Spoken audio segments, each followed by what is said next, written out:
Buenos días, hermanos. Vamos a comenzar nuestra clase de escuela dominical de hoy. Vamos a dar inicio en esta clase al libro de Efesios y vamos a ir considerando despacio el contenido de este libro, como todos los escritos de San Pablo.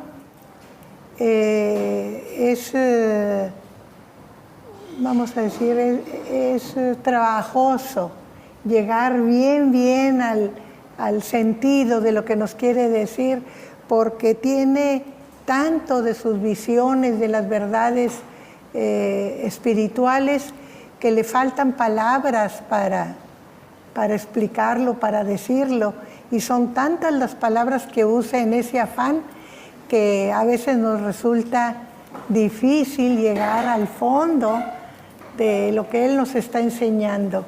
Por eso Pedro decía que era difícil la enseñanza del apóstol Pablo. Bien, vamos a comenzar con la lectura y vamos a leer del capítulo 1 los versículos del 1 y 2 nada más.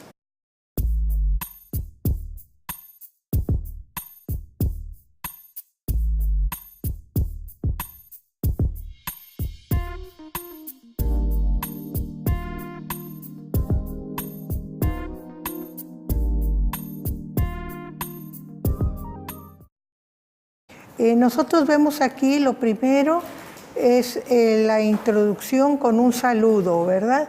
Ya lo mencionamos en la clase pasada en la introducción, que las cartas que tenemos en la Escritura no son como las cartas que ahora escribimos, ¿verdad? Sino que son diferentes. Aquí se introduce con la persona que escribe, se presenta, a quien le escribe y luego continúa con un saludo. Así que empieza diciendo Pablo, es su presentación. ¿Y quién es Pablo? Apóstol de Jesucristo por la voluntad de Dios. Y lo primero que tenemos que decir es en qué sentido está dicha la palabra apóstol. Si nos vamos al significado del griego, que es la palabra apóstolos, pues es un mensajero, el enviado, ¿verdad? Pero también en la Escritura se maneja el concepto de el misionero. Por ejemplo, cuando Pablo y Bernabé son enviados de Antioquía a hacer misión entre las poblaciones griegas, era el apóstol. Por eso él se llama apóstol a los gentiles, porque Dios lo mandó a hacer misión entre los gentiles. Pero el uso que tiene aquí, en esta porción, no es, aunque comprende estas dos que ya mencionamos, que es un mensajero y que es enviado a hacer misión, lleva un sentido más fuerte y es un embajador con toda la autoridad de parte de Dios en el nombre de Cristo. O sea, que es un personaje con autoridad que habla a las iglesias del Señor, ¿verdad? Ese es el sentido aquí de apóstol. Apóstol de Jesucristo por la voluntad de Dios. Y este apóstol de Jesucristo no nada más es porque él pertenece a Jesucristo por la fe, sino porque es enviado por Jesucristo, ¿verdad? Enviado por Jesucristo. ¿Y por qué es enviado? Porque así le plació a Dios hacerlo. Porque fue escogido para ese ministerio por la voluntad de Dios. Y esto es muy importante, este concepto que maneja Pablo, porque en todo su trabajo misionero, él se esforzó por cumplir con esa voluntad de Dios en él. Fue la voluntad de Dios que él fuera el apóstol a los gentiles y se esforzó por cumplirla. Por eso al final dice, he terminado con gozo mi carrera. O sea, nunca se quejó, nunca estuvo descontento, sino que a pesar de todas las pruebas que le tocó sufrir, porque le tocó sufrir mucho en su ministerio, él siempre lo hizo con gozo. Y eso es muy importante, ¿verdad? Por eso dice, apóstol de Jesucristo por la voluntad de Dios. ¿Y para quién es apóstol? A los santos y fieles en Cristo Jesús que están en Éfeso. O sea, son a quien va dirigida la carta, ¿verdad? Y entonces nos dice a los santos.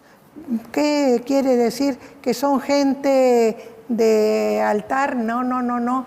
¿Que son gente de urna? No, tampoco. Son la gente rescatada por Cristo para ser de Dios. Porque los santos desde el Antiguo Testamento se maneja que son los apartados. Recordemos que el judío se apartaba de todos los demás pueblos para no contaminarse, ¿verdad?, con su idolatría. Pero no nada más lleva aquí lo de santos, lo de apartado, sino consagrados. Apartados y consagrados a Dios para la obra que Dios les tuviera destinada, ¿verdad?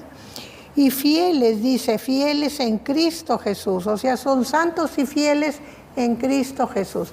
Y habíamos dicho que en los escritos originales no está en Éfeso, ¿verdad? No están esas palabras. Y que en el curso de la historia la han de haber tomado en Éfeso porque fueron dirigidas a iglesias de Asia, donde la iglesia principal era Éfeso.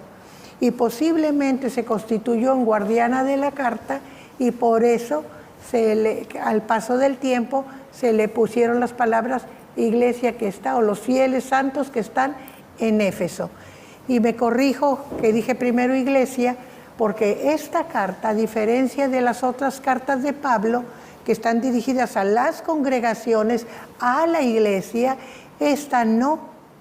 Esta está dirigida a los fieles, a las personas directamente, no al conjunto, no a la comunidad, sino a las personas, ¿verdad? Es una carta en ese sentido diferente. Hermana, y en ese sentido, por ejemplo, ¿que no se supone que los apartados, los fieles, los rescatados formamos la iglesia?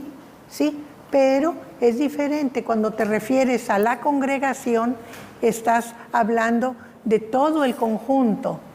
No es individual el mensaje, es un mensaje colectivo, ¿verdad? Que es para la iglesia en sí, para la congregación en sí. Por ejemplo, viene un comunicado a la iglesia del Mesías. Bien, pues ¿verdad? Es para todos. Pero si viene para los hermanos que están en la iglesia del Mesías, es diferente. Porque no es a que va a dar al pastor a la oficina, va a dar directamente al culto. Es directamente para las personas, ¿verdad? Como individuos. Por eso aquí debemos distinguir que este mensaje está dirigido a personas, ¿verdad? Entonces, vamos a ver esa diferencia en el manejo de la carta, ¿verdad? Y los fieles, el comentarista que he estado viendo dice que le gustaría más la expresión a los que creen, aunque a los que creen son fieles, pero a los que creen está el énfasis en el hecho de creer y no en el estado de ser fiel, ¿verdad? Hay una diferencia ahí, ¿verdad? Entonces, a los que creen en el Señor Jesucristo. Vamos a seguir con la lectura del versículo 3, por favor.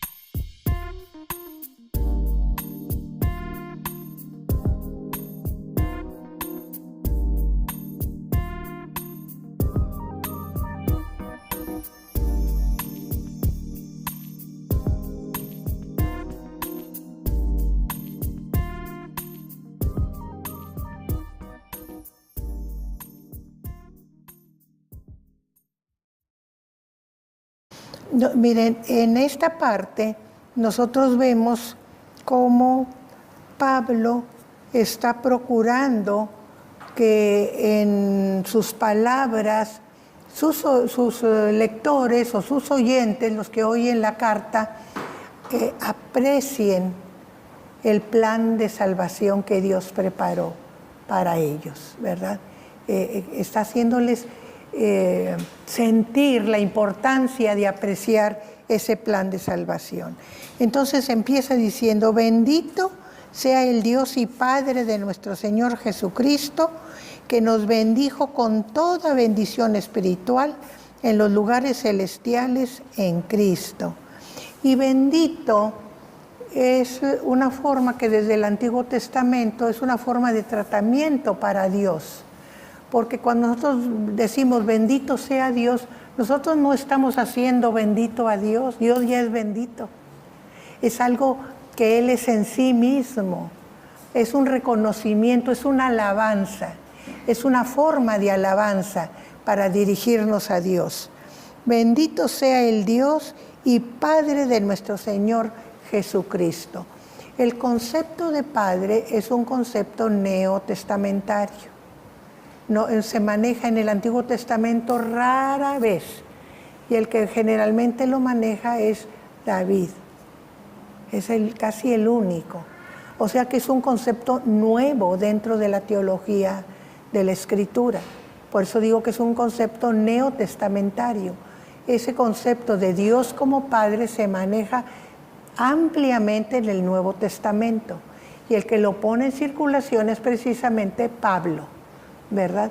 Jesús en los evangelios vemos que siempre mi Padre, y recalcaba mucho el hecho de Dios como Padre, pero como teología es Pablo el que lo pone en circulación, ¿verdad?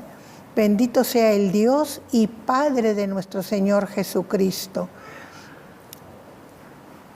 De aquí tenemos la cuestión de que al ser Padre de Jesucristo y al ser nosotros adoptados como hijos, es también nuestro Padre, ¿verdad?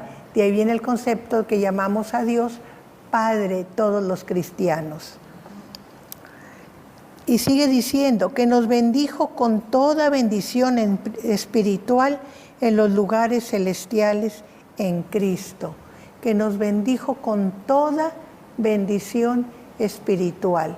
Aquí no se trata de decir de que nada más nos está hablando de bendiciones que se refieren a nuestra vida espiritual, porque sí, habla de bendición espiritual, pero si nosotros consideramos el concepto en su conjunto, sabemos que esas bendiciones espirituales muchas veces se manifiestan también en bendiciones materiales, ¿verdad? Así se muestran.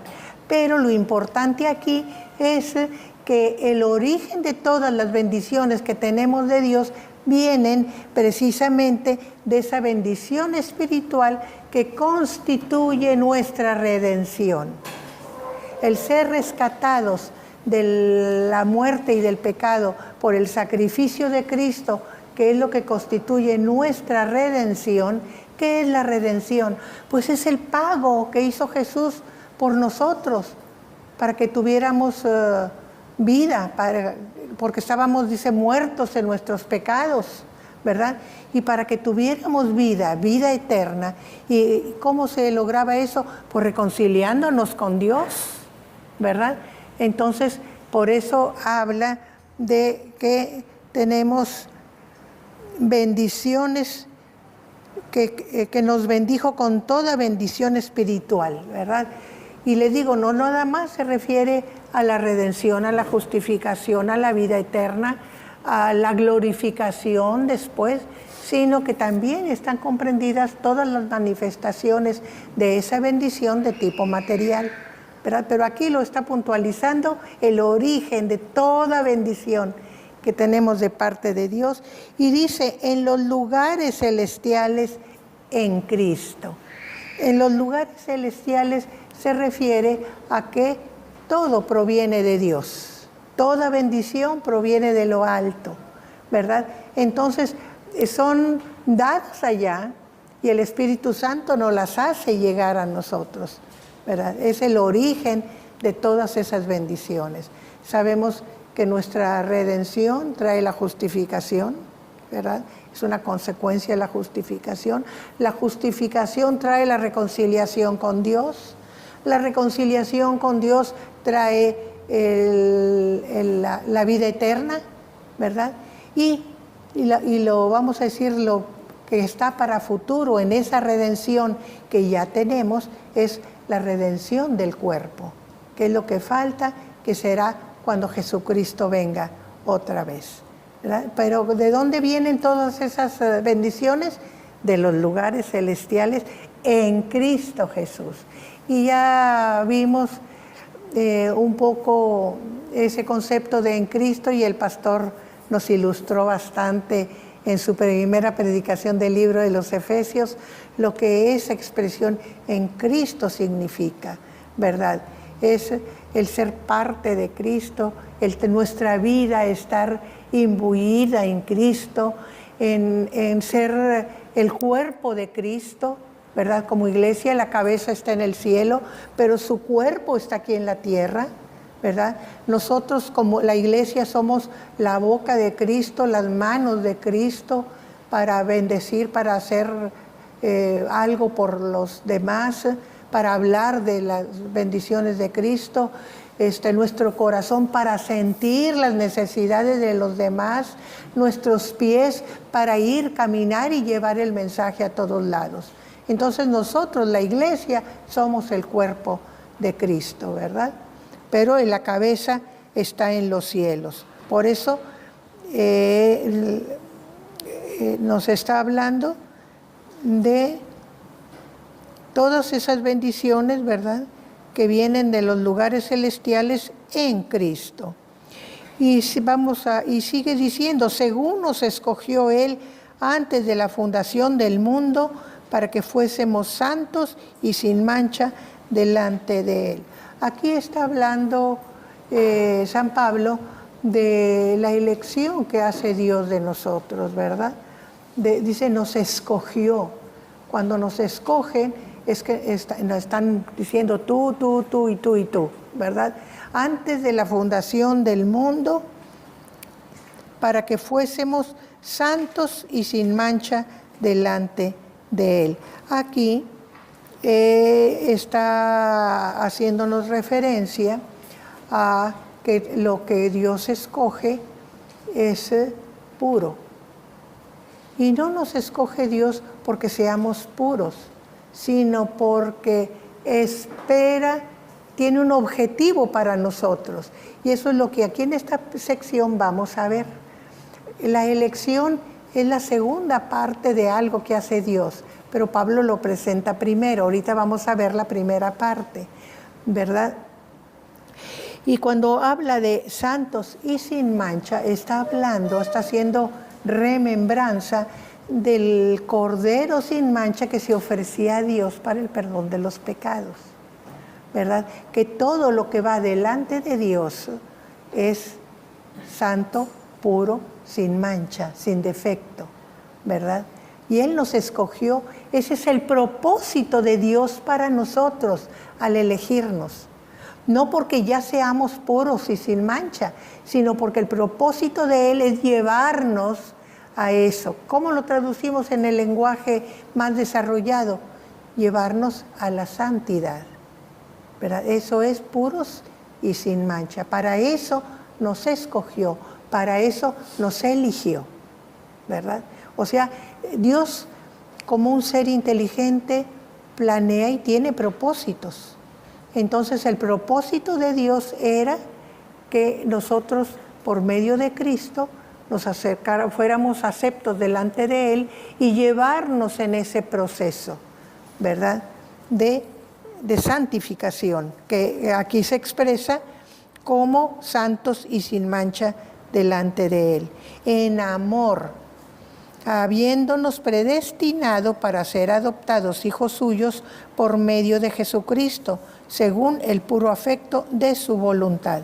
Y aquí viene la primera parte de que yo les hablaba, predestinados, ¿verdad? Predestinados para ser adoptados hijos suyos por medio de Jesucristo. Y aquí los calvinistas han desarrollado lo que es la teología de la predestinación. No, Dios ya nos destinó a hacer algo, ¿verdad? Pero aquí lo que está diciendo es que en los planes de Dios hay un destino que Él preparó antes para los que creyeran en Jesucristo, para los justificados por Él. O sea, fíjense, preparó un destino, o sea, tiene un propósito para aquellos que crean en Jesucristo. Y muchas veces se interpreta con que nos escogió desde antes de que se fundara el mundo para esto. No, en Jesucristo. Y eso lo cambia todo, porque Jesucristo, su sacrificio no es antes de la fundación del mundo, ¿verdad que no? Pero el propósito de Dios sí, ¿verdad? El propósito de Dios es antes de la fundación del mundo. Tuvo un propósito para el plan de salvación que Él estaba formando para nosotros, ¿verdad? Porque cuando caen Adán y Eva en pecado y son separados de Él a causa del pecado, Dios hace su nuevo plan, el plan de la redención, ¿verdad? Entonces, en ese plan, Él hizo sus propósitos. Yo los voy a rescatar y los voy a hacer santos y sin mancha, ¿verdad? Pero ¿cómo? A través del sacrificio de Jesucristo. Por eso predestinados para, como dice aquí, ¿verdad? Nos escogió antes de la fundación del mundo, dice, nos escogió en amor. Esto es muy importante, porque todo este proceso de la salvación es por el puro afecto de su voluntad y por el amor que Él nos tiene. Por eso dice en amor, ¿verdad? En amor, habiéndonos predestinado para ser adoptados hijos suyos por medio de Jesucristo, ¿verdad? Entonces, Él hizo el plan de adoptarnos. Nuestro destino era la adopción, ¿verdad? Pero para poder ser adoptados necesitábamos a Jesucristo. ¿Quiénes son los elegidos? Los que creen en Jesucristo, ¿verdad? Los que creen en Jesucristo son los elegidos. Por eso el plan es primero, el plan de un destino para esos, y luego viene la elección en Jesucristo, para ser hijos suyos por medio de Jesucristo, según el puro afecto de su voluntad. Aquí es donde la suficiencia, la acción nuestra, el conocimiento o la riqueza, como muchos en el Antiguo Testamento creían que porque eran ricos, esos eran los que estaban bendecidos por el Señor. No, ninguno de esos conceptos cabe dentro de la enseñanza de la Escritura, sino por el puro afecto de la voz de Dios y por su voluntad, ¿verdad? Que es las últimas palabras que tiene este pasaje. Según el puro afecto de su voluntad. O sea, ese amor que Él nos tuvo para buscar rescatarnos, ¿verdad? Y puso su voluntad en hacerlo, hasta lograrlo. Por eso los planes de Dios sabemos que son perfectos y saben que eso es lo que nos da seguridad como cristianos. Si los planes de Dios no fueran perfectos y tuviéramos la seguridad de que se van a cumplir, pues estaríamos bailando como pasa con la mayoría de nuestro pueblo, ¿verdad? De que no se sienten seguros y qué temor tan grande a la hora de morir. ¿A dónde voy a ir? Qué miedo a la muerte. Nosotros no, porque tenemos la seguridad de que los planes de Dios son perfectos, que el propósito que Dios se propuso va a cumplirse, ¿verdad? Entonces todo eso lo podemos aprender y apreciar de estos versículos. Para alabanza de la gloria de su gracia, con la cual nos hizo aceptos en el amado. Aquí tenemos, le digo que Pablo usa tantas palabras para poder expresarse, para la alabanza de la gloria de su gracia. A ver, aquí como tenemos que pensar como los de habla inglesa, la última palabra es la que nos da la pauta. ¿De qué está hablando? De la gracia de Dios, ¿verdad? de la gracia de Dios. Y de la gracia de Dios está hablando de una característica de esa gracia, la gloria. La gloria. O sea, la manifestación es, que podríamos decir, en su gracia brilla de gloria, su gracia brilla de gloria. Y entonces, ¿qué hacemos? Alabar ese brillo de la gracia de Dios, o sea, la gloria. Pero de lo que está hablando es de la gracia. Y ese brillo debemos de alabarlo, ¿verdad? Alabarlo, por lo cual nos hizo aceptos en el amado. Porque es la gracia de Dios. ¿Qué es la gracia de Dios? Es el favor de Dios hacia nosotros. Entonces, ese favor de Dios hacia nosotros, o sea, la gracia, es lo que nos hace que seamos aceptos. Dios nos ve con buenos ojos. Y entonces nos atrae y nos acepta, nos quiere con Él, ¿verdad? Entonces no nos queda más que alabar ese brillo de la gracia de Dios. No nos queda más que alabarlo.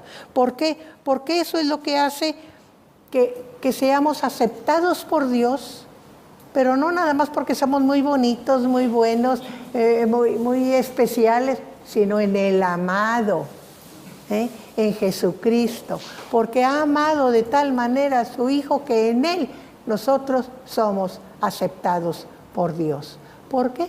Porque Jesús pagó por nuestras culpas. Y al nosotros aceptar ese sacrificio, ya estamos del otro lado. Ya somos aceptados por Dios en Jesucristo, que es el amado de Dios. Vamos a seguir con la lectura, en versículo 7.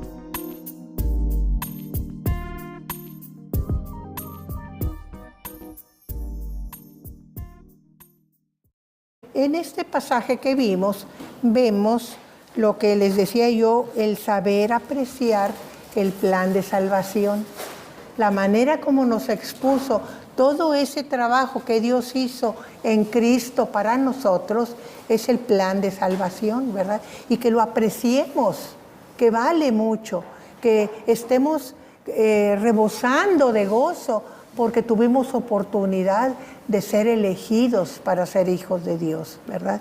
Y ahora aquí viene todo un resumen del proceso de la salvación. Entonces empieza diciendo, ¿verdad? Ya dijo que somos aceptos en el amado, en quien tenemos redención por su sangre, el perdón de los pecados según las riquezas de su gracia. Entonces, tenemos, como ya habíamos dicho, la redención por el sacrificio de Cristo, ¿verdad? Tenemos el perdón de los pecados. ¿Por qué? Porque la gracia de Dios ha abundado para con nosotros. Por eso habla de las riquezas de su gracia, ¿verdad? La abundancia de esa gracia de Dios para con nosotros hizo posible el que Dios quisiera enviar a su Hijo para que Él fuera el actor de esa salvación, poniendo su vida como rescate, ¿verdad? Porque ¿qué es redención, dijimos? Es el pago. Cuando en el Antiguo Testamento había que redimir la tierra, entonces se tenía que... ¿Por qué redimir la tierra? Porque recordemos que las posesiones iban a los de padres a hijos, pero en la línea de los varones, ¿verdad? Entonces cuando morían el padre, al hijo mayor, pero si no tenía un hijo mayor, tenía hijas, por ejemplo, o ya no había herederos, entonces se tenía que redimir la tierra, o sea, hacer un pago por la tierra, pero era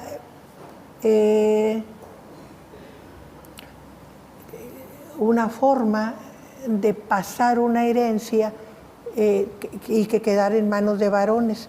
Para hacer un poco más claro este asunto, vamos a pensar en el libro de Ruth. Ruth tiene un marido, Elimelec. Elimelec y Ruth y Noemí, perdón, Elimelec y Noemí tienen 2 hijos, ¿verdad? Eso es, al faltar Elimelec, el hijo mayor heredaría. Si muere el hijo mayor, el hijo segundo heredaría, porque heredan los varones. Pero resulta que en el caso de Noemí muere Elimelec y luego mueren los hijos. Entonces quedan puras mujeres en esa familia, dueñas de la tierra de Elimelec, pero las mujeres no pueden heredar, ¿verdad? Entonces hereda un pariente varón, ¿verdad? Y las mujeres de alguna manera quedan desposeídas. Por eso las viudas eran los parias en la tierra de Israel, no tenían nada. Aunque el marido hubiera sido muy rico, ellas al morir los maridos y no tener hijos quedaban en la miseria. No tenía nada. Entonces, cuando Ruth y Noemí regresan a la tierra de Israel, y entonces Ruth conoce sí, entonces, al pariente, ¿verdad? Entonces, la suegra le dice, él es nuestro pariente, él nos puede redimir. O sea, reclamar la tierra para que ellas no quedaran sin nada, ¿verdad? Reclamarla, pagar por esa tierra, ¿verdad? De alguna manera no es un pago en dinero, es un pago moral, ¿verdad? Entonces, ¿y qué pasa cuando el pariente le dicen, pues es que soy pariente tuyo, y dice, pero yo no soy el primero de la lista? Yo no soy el primero, hay otro antes, ¿verdad? Entonces vamos a hablar con ese otro antes de decidir nada.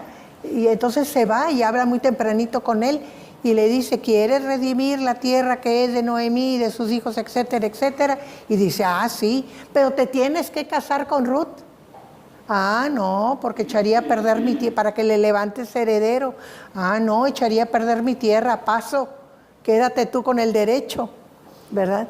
Entonces ahí está lo que es la redención, ¿verdad? El no perder la tierra, el rescatar. La palabra rescatar es muy buena en este caso, rescatar lo que estaba perdido. Y eso es lo que Cristo hace con nosotros, rescatarnos del pecado y de la muerte. Por eso es la redención, ¿verdad? Entonces aquí vemos, ¿verdad?, cómo Él, en quien tenemos redención por su sangre. O sea, Él pagó, Él nos rescató con su sangre. O sea, ¿qué representa la sangre? Pues la muerte.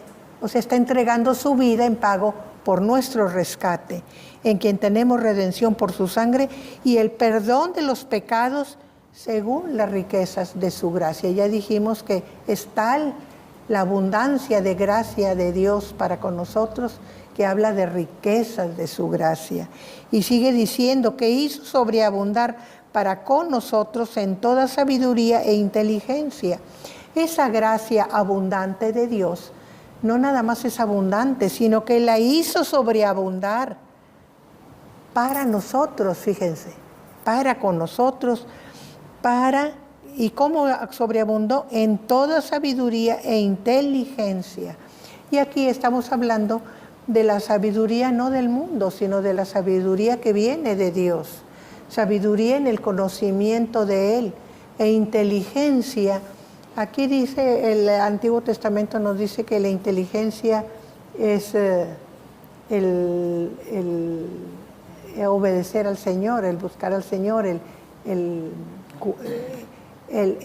hacer la voluntad del Señor, ¿verdad? Pero en el sentido aquí que lo podemos decir es saber decidir. Eso es ser inteligente, saber decidir entre el bien y el mal. conocer a Dios, y conociendo a Dios, que es la sabiduría, saber tomar las decisiones inteligentes, ¿verdad? Porque muchas veces se nos presenta el bien y el mal de una manera muy, vamos a decir, difícil de decidir, porque a veces tenemos que decidir entre un mal menor y un mal mayor, y decimos, pues si los dos son males, ¿cómo le hacemos, verdad? Entonces esa inteligencia para decidir lo que es mejor conforme al conocimiento que tenemos de Dios, y ahí es donde lo hacemos conforme a la voluntad de Dios, ¿verdad? Toda sabiduría e inteligencia, dándonos a conocer el misterio de su voluntad según su beneplácito, el cual se había propuesto en sí mismo. Dice, dándonos a conocer, o sea que nos da sabiduría e inteligencia y nos da a conocer el misterio de su voluntad. Dios ha sido siempre, se ha revelado para que sepamos quién es Él, cómo es Él y qué espera de nosotros. Pero en el Antiguo Testamento, de alguna manera estaba velada su figura, porque todo lo que Él estaba preparando, sus planes, estaban dirigidos hacia un pueblo que todavía no estaba preparado. Pensemos en el pueblo que sale de Egipto, con todas las ideas de Egipto, con toda la cultura de Egipto, con todos los dioses de Egipto, con la mentalidad de esclavos que tenían en Egipto. Entonces Él tuvo que tomar a ese pueblo e irlo conformando, dándole forma para que fuera el pueblo de Dios. Entonces en ese trayecto les fue dando tipos de lo que sería su plan. Por eso tenemos, por ejemplo, el sacrificio del Cordero, que es la Pascua, que simboliza la salida a la libertad, ¿verdad? Como un cordero sin mancha. Es la libertad, ahí es política, ahí es material, pero está simbolizando la libertad que representaría a Cristo del pecado y de la muerte. Ahí se les da libertad de la muerte, puesto que no mueren los primogénitos, pero todavía no está explícito lo del pecado, pero todos esos tipos que fue dando Dios al pueblo fue para irle dando una forma. Les dio el decálogo para formarlos moralmente. Les dio todas las disposiciones de alimentación y de pureza para que se conservaran sanos y para que prevalecieran a través del tiempo, ¿verdad? No ser destruidos por sus mismas costumbres. Porque nosotros sabemos hasta la fecha que una mala decisión en la alimentación nos acarrea destrucción. ¿Sí, pastor? Sí, hermano. Cuando compartía yo este pasaje, sobre todo cuando hablaba de redención, comentaba que es una palabra que nosotros, los cristianos, usamos mucho, sí, pero a veces no la entendemos bien. No la entendemos. Entonces usted dice, la palabra redención implica comprar, ¿verdad? Pero también implica liberar. O sea, porque antes la redención, principalmente cuando se refería a un esclavo, hablaba de comprar un esclavo para que sea mi esclavo, ¿verdad? Comprarle a otra persona un esclavo para que sea mi esclavo. En el caso de lo que Dios hace, tanto en el Antiguo Testamento como en el Nuevo, en el Antiguo Testamento Él compra un pueblo o redime un pueblo, ¿verdad? Que es el pueblo judío, israelita, ¿verdad?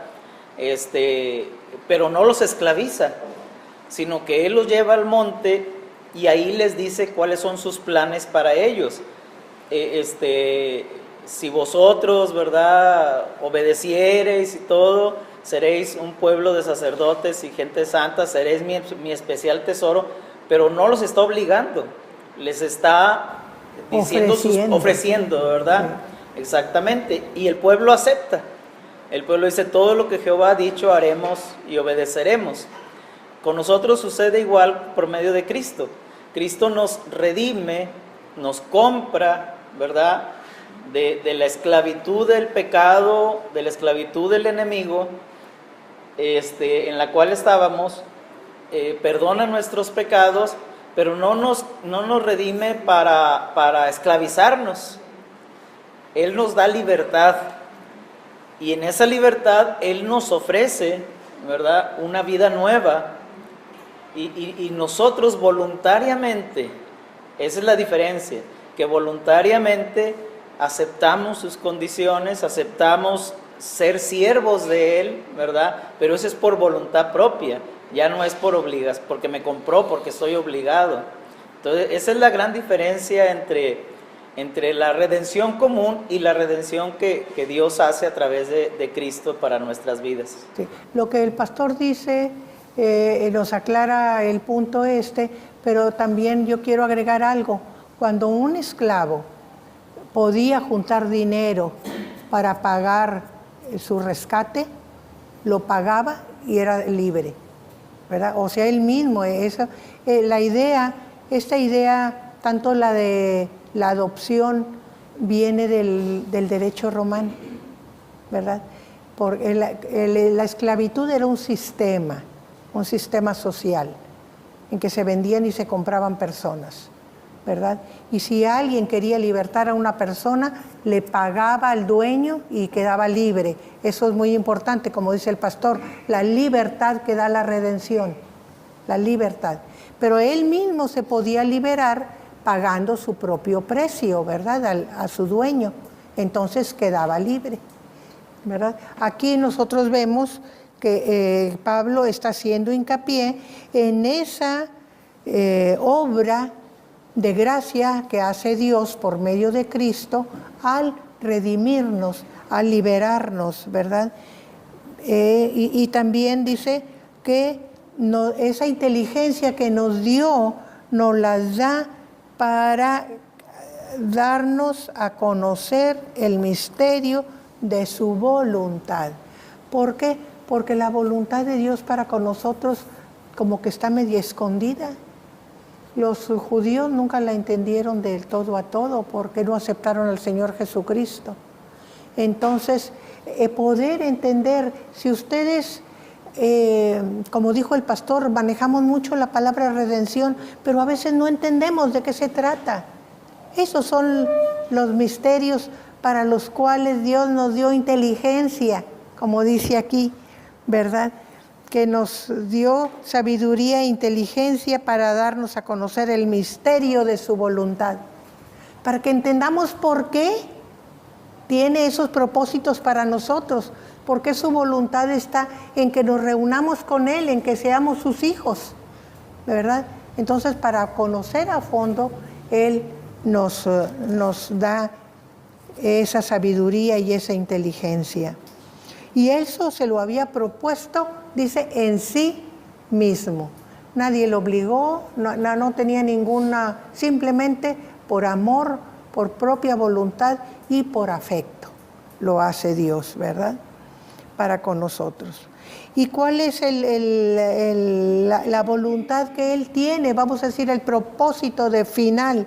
Reunir todas las cosas en Cristo, en la dispensación del cumplimiento de los tiempos, así las que están en los cielos como las que están en la tierra.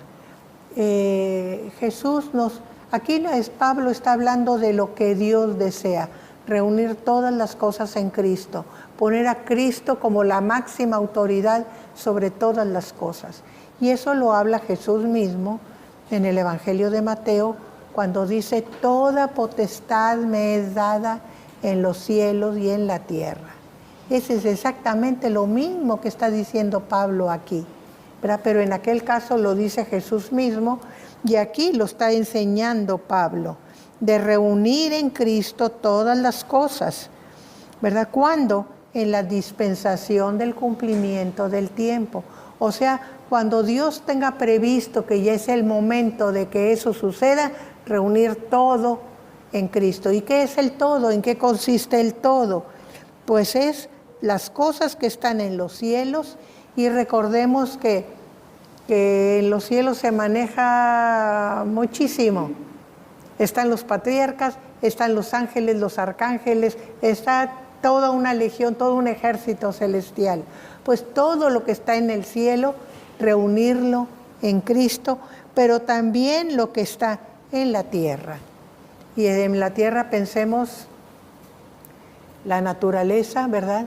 Y dentro de la naturaleza, que es la creación, la corona de la creación que somos nosotros, ¿verdad? O sea, reunir en Cristo a todos. Y fíjense, no dice reunir en Cristo a todos los que creen en Él, no. Todo lo que está en los cielos y en la tierra. Claro, los que no crean en Jesucristo van a quedar apartados, separados, ¿verdad? Y todo lo demás que está en armonía va a quedar listo. Que nos dice que en el día del Señor va a venir el juicio, ¿verdad? Y entonces en el juicio ya serán separadas las ovejas de las cabras, ¿verdad? Entonces va a ser la disposición que haga.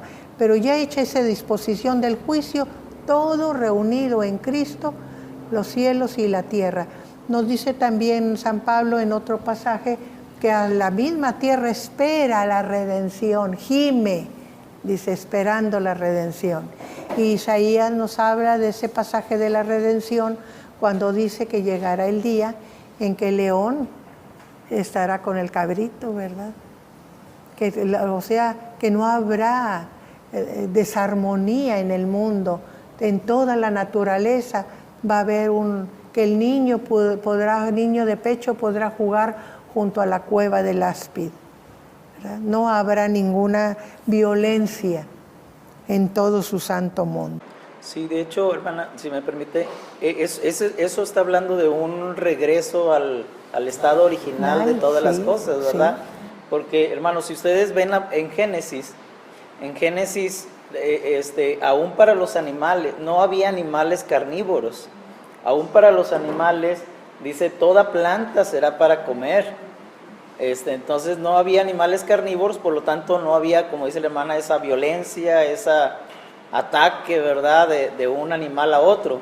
Por eso dice, pasará el lobo con el cordero y el león con la vaca, ¿verdad? Porque de otra manera, pues se los comían. Pero cuando todo vuelva a su estado original, volverá a haber esa armonía entre todos los animales. Por eso dice también que el niño de pecho jugará en la cueva del áspid, porque el animal tampoco atacaba al ser humano. Al contrario, lo reconocía, ¿verdad? Sí, como su autoridad. Como el señorío que Dios le dio, la autoridad que Dios le dio inicialmente, ¿verdad? Que todo eso se perdió a causa del pecado. Entonces alcanzó a la creación. Sí, claro, todo. Sí, la Espinos maldición. y cardos te dará, ahí está hablando de la tierra, ¿verdad? Básicamente, pero toda la creación fue afectada por el pecado del hombre. Sí. Muy bien, seguimos con la lectura. Entonces ya vimos cómo nos está hablando, ¿verdad?, de cómo esa redención que hace Jesús, cómo el plan que tiene Dios para esa redención hasta el final, ¿verdad? O sea, nos presenta todo el plan de Dios. Por eso nos dice que nos da sabiduría e inteligencia para conocer la voluntad de Dios. Seguimos con el versículo 11.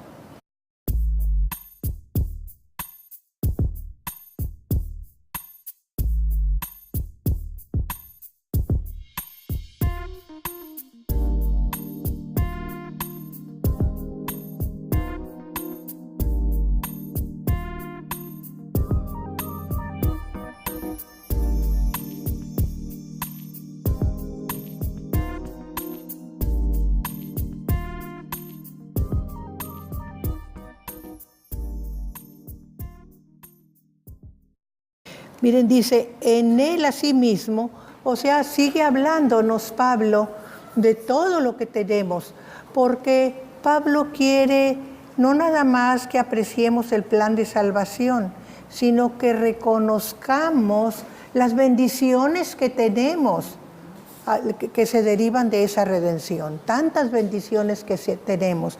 Por eso dice, asimismo tenemos herencia, habiendo sido predestinados conforme al propósito del que hace todas las cosas según el designio de su voluntad.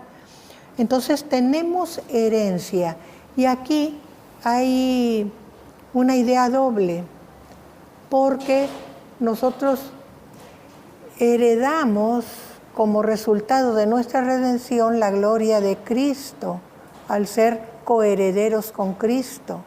Pero también somos herencia de Dios, ¿verdad? Dios tiene como herencia un pueblo santo, ¿verdad? Entonces es una doble idea aquí. A la vez que somos herederos, somos herencia, ¿verdad? Herencia de Dios. Entonces, pero eso tenemos que reconocer, ¿verdad? Esas bendiciones. Asimismo, tuvimos herencia habiendo sido predestinados conforme al propósito del que hace todas las cosas según el designio de su voluntad. Y sigue hablándonos de que el plan de Dios fue muy anterior. Dios tuvo un plan para lo que sería nuestro fin, vamos a decir, que es destino, el fin a lo que vamos a llegar. Entonces tuvo un propósito para ese fin y conforme a sus designios, ¿verdad? ¿Qué está en su voluntad hacer con nosotros? Bueno, Él preparó todo para que tuviéramos cierta forma de recibir bendiciones. ¿Y cuál es el fin último? A fin de que seamos para alabanza de su gloria.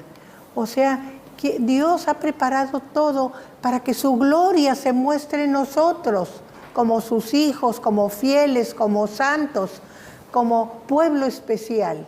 Como dice el Antiguo Testamento, pueblo de sacerdotes y gente santa, que vuelve a repetir Pedro en el Nuevo Testamento, ¿verdad?, en una de sus cartas. Esa es la gloria de Dios. En eso somos gloria de Dios, ¿verdad? Siendo pueblo de sacerdotes y gente santa. Nosotros los que primeramente esperábamos en Cristo, ¿y a qué se refiere Pablo cuando dice nosotros los que primeramente? Pues se refiere a los judíos fieles que esperaban el Mesías, que esperaban el cumplimiento de los planes de Dios. Recordemos cuando la presentación de Cristo en el templo, ¿verdad? Que chiquito de 40 días y que lo llevaron, ¿verdad? Y cómo aquel santo varón que esperaba la redención del Señor estaba allí, porque el Espíritu lo movió a que fuera al templo en aquella hora, ¿verdad? Entonces ahí vemos que en el pueblo de Israel había, por eso dice Pablo, nosotros los que esperábamos, primeramente esperábamos en Cristo. O sea, y aquí la palabra Cristo nos puede meter en confusión. Podemos usar la palabra Mesías en el hebreo, porque que es lo mismo, ¿verdad? Pero los que esperábamos el Mesías prometido, ¿verdad? Primeramente nosotros. Y sigue diciendo, en Él también vosotros. O sea, ya se está refiriendo al pueblo gentil ganado para Cristo, porque los efesios son gentiles, ¿verdad? En Él también vosotros, habiendo oído la palabra de verdad, el Evangelio, o sea, los judíos, porque los profetas les habían anunciado todo eso y lo esperaban, pero los gentiles, porque oyeron la palabra de verdad, o sea, el Evangelio de vuestra salvación, y habiendo creído en Él, fuisteis sellados con el Espíritu Santo de la promesa. ¿Cuál es la promesa? Primero que todo, que todas las naciones serían benditas en Abraham, en la fe de Abraham, ¿verdad? Y nosotros somos de la fe de Abraham porque creímos en la promesa, porque hubo fe en nosotros. Y también, habiendo creído en Él, en Cristo, o sea, se nos presenta el plan de salvación, entonces creemos la palabra de salvación de Cristo, que Él es nuestro Redentor, que Él pone su vida por las ovejas, ¿verdad? Entonces dice que nosotros, habiendo oído la palabra de verdad del Evangelio de vuestra salvación y habiendo creído en Él, entonces el creer en Él es el que nos da la entrada porque al creer en Él somos redimidos. Y al ser redimidos por Cristo, por la muerte de Cristo, Dios hace la acción de justificarnos, porque la justificación es de Dios, ¿verdad? Hace la acción de justificarnos, entonces viene nuestra salvación, ¿verdad? Y entonces al creer somos sellados con el Espíritu Santo de la promesa. ¿Por qué aquí volvemos a la promesa? Porque así como a Abraham se le dio una promesa, así Jesucristo también al irse nos dejó una promesa, que no nos dejaría solos, sino que vendría el otro Consolador para estar con nosotros, pero Él tenía que irse para que el Consolador, el Paráclito, viniera a nosotros, ¿verdad? Entonces fuimos sellados, dice, con el Espíritu Santo de la promesa. O sea, lo que Jesús y Dios prometieron que tendríamos, ¿verdad? Cuando creyéramos o cuando aceptáramos ese sacrificio de Cristo. Que, bueno, creo que me pasé un poquito, ¿verdad? ¿Está bien ahí? Dice que, bueno, yo creo que este último, que es las arras de nuestra herencia hasta la redención de la posesión adquirida para alabanza de su gloria. ¿Qué es las arras? ¿Qué es las arras? Arras es una garantía que damos. Así como cuando queremos obtener algún bien, pues yo lo quiero, pero no te lo puedo pagar ahorita todo, pero te quiero garantizar que te lo voy a pagar, entonces le doy un adelanto. Esa es la garantía de que voy a hacer la compra. Y eso es lo que significa las arras. Nosotros conocemos mucho la palabra por la cuestión de los matrimonios, que en los matrimonios se entregan las arras. ¿Qué son las arras? Pues es el adelanto de la promesa que te voy a mantener. No te voy a dar todo ahorita, ¿verdad? Pero esto que te estoy dando, estas monedas que te estoy dando, representan mi compromiso. Es la garantía, por eso dije al principio que arras es la garantía de que te voy a mantener. Así como te estoy dando estas promesas, te estoy prometiendo también que te voy a mantener toda tu vida mientras yo viva, ¿verdad? Entonces, aquí habla de las arras, de la promesa, es la garantía, ¿verdad? Nos sella. Ese sello tiene varios significados. Primero, que somos propiedad del Señor, que somos del Señor, pero también es una garantía, ese sello, de todas las bendiciones que vamos a tener al ser hijos de Dios, ¿verdad? Y al final, el que vamos a ser glorificados. Cuando venga, como dice aquí, ¿verdad? Es las arras de la herencia hasta la redención de la posesión adquirida. O sea, Dios está adquiriéndonos, ¿verdad? Cuando nos redime, cuando nos justifica, cuando nos hace suyos, ¿verdad? Entonces, somos herencia de Dios hasta la redención de la posesión. O sea, Dios ya nos posee, somos de Dios, pero todavía falta algo a esa redención, hasta que sea redimida la posesión que adquirió Dios para alabanza de su gloria. ¿Cuándo va a ser redimida, dijimos, esa posesión completamente? Cuando el Señor venga. Y nuestro cuerpo, este cuerpo que ahora es mortal, este cuerpo que ahora tiene que ir a la tierra, cuando ese cuerpo sea redimido, entonces será levantado en gloria, como fue el cuerpo de Jesucristo, ¿verdad? Entonces participaremos de la misma gloria que Jesucristo tiene, ¿verdad? Entonces eso es lo que nos está enseñando en este pasaje. Creo que estamos... Nada más, si me permite, ¿cómo no, hermana, pastor? En cuanto a la redención, hermanos, necesitamos entender que ya, al mismo tiempo que ya es una realidad, también es un proceso y una consumación, ¿verdad? O sea, somos redimidos en el momento que creemos, en ese momento somos comprados, ¿verdad? Pero de ahí en adelante nuestra vida pasa por un proceso de santificación, o sea, un cambio, una transformación.